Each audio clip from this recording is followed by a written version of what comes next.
হ্যাঁ রে বাংলাদেশ।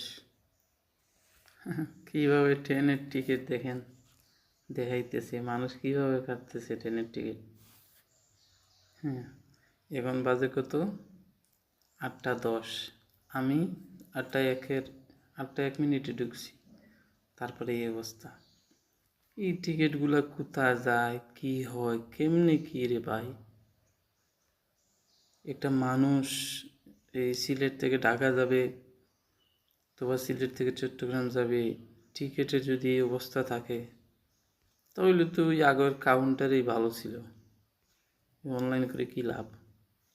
এই মানুষের লেজার তুই আগের মতোই দেখেন কিভাবে উঠতেছে টিকিট। তারপরে নেটওয়ার্ক সমস্যা করে এই দেখায় সেই দেখায়, কত কী রে ভাই, কি একটা সমস্যা।